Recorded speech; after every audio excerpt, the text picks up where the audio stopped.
Shalom jemaat yang dikasih Tuhan, mari saat ini kita menyiapkan waktu untuk boleh membaca, mendengar, dan merenungkan kebenaran firman Tuhan. Saya akan membacakan dari Hakim-Hakim 2 ayat yang ke-12. Mereka meninggalkan Tuhan, Allah nenek moyang mereka, yang telah membawa mereka keluar dari tanah Mesir, lalu mengikuti Allah lain. Dari antara Allah bangsa-bangsa di sekeliling mereka, mereka sujud menyembah kepadanya, dan mereka sangat menyakiti hati Tuhan. Nah, setelah Yosua memimpin bangsa Israel masuk ke tanah perjanjian, ia berseru agar mereka tetap setia pada perjanjian mereka dengan Allah, yaitu menaati perintah-perintah dalam hukum Taurat. Nah, jika mereka dapat melakukannya, maka mereka dapat menunjukkan kepada bangsa-bangsa lain siapa sesungguhnya Allah Israel. Nah, kitab Hakim-Hakim pada dasarnya menceritakan tentang kegagalan total bangsa Israel.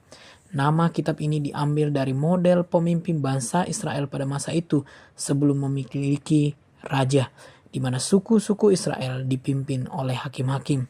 Nah, kitab Hakim-Hakim ini menceritakan kisah tragis tentang kerusakan moral bangsa Israel dan bertambah rusaknya para hakim bangsa Israel dengan kepemimpinan yang buruk. Nah, kegagalan bangsa Israel yang disebabkan karena mereka tidak menghalau orang-orang yang masih tersisa di Kanaan.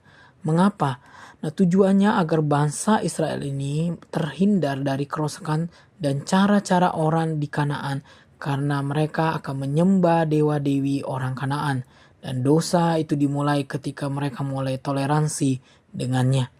Nah, pasal 2 menjelaskan bagaimana bangsa Israel dengan mudah bisa hidup berdampingan dengan orang-orang Kanaan dengan mengadopsi semua kebiasaan, budaya, dan agama mereka.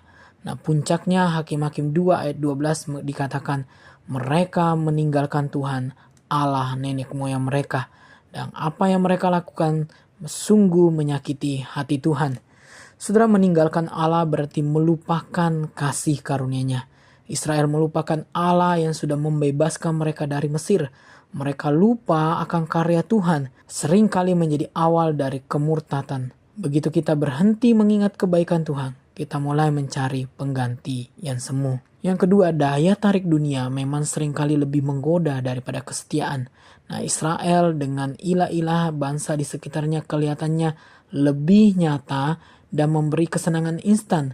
Demikian setiap kita, orang-orang percaya, kita lebih mudah mungkin tergoda oleh berhala-berhala yang ada terjadi di dunia saat ini, atau dikatakan sekarang berhala-berhala modern yang menyerupai uang, popularitas, ambisi, pengakuan diri, bahkan kenyamanan. Nah, dosa bukan hanya melanggar aturan, tetapi sungguh melukai hati Allah. Ayat ini menegaskan mereka sangat menyakiti hati Tuhan. Nah, relasi kita dengan Allah bersifat pribadi, bukan sekedar hukum. Ketika kita berpaling darinya, itu melukai kasih-Nya. Namun kabar baiknya, kasih Kristus lebih besar daripada kegagalan kita. Ia rela menanggung luka di kayu salib demi setiap kita orang berdosa. Saudara, seorang penulis buku dan pengkhotbah yang luar biasa bernama Charles Spurgeon, dalam khotbahnya berjudul Forgetting God atau melupakan Allah, dia mengatakan, banyak dari kalian berjalan dari pagi hingga malam tanpa menyadari Allah, di mana mereka, setiap kita mungkin hidup di dunia ini menikmati kelimpahan yang Allah sediakan, namun sama sekali tidak terpikirkan kepadanya. Saudara, bagaimana dengan setiap kita? Apakah saya dan setiap kita masih mengingat dan mensyukuri kasih karunia Kristus setiap hari? Apa yang menjadi berhala modern yang paling berbahaya dalam hidup setiap kita? Apakah saya dan setiap kita menyadari bahwa dosa yang kita lakukan dapat melukai hati Allah yang begitu mengasihi kita? Saudara, ingatlah terus akan karya penyelamatan Tuhan. Jangan biarkan hati kita melupakan kasih karunia-Nya, dan jaga hati kita agar tidak tergoda oleh berhala-berhala modern yang menggantikan posisi Allah. Dengan demikian kita dapat hidup dalam kasih Kristus yang memulihkan hati kita, yang menuntun kita untuk belajar setia meskipun dunia menawarkan banyak pengganti. Kiranya Tuhan menolong kita melakukan firman-Nya. Amin.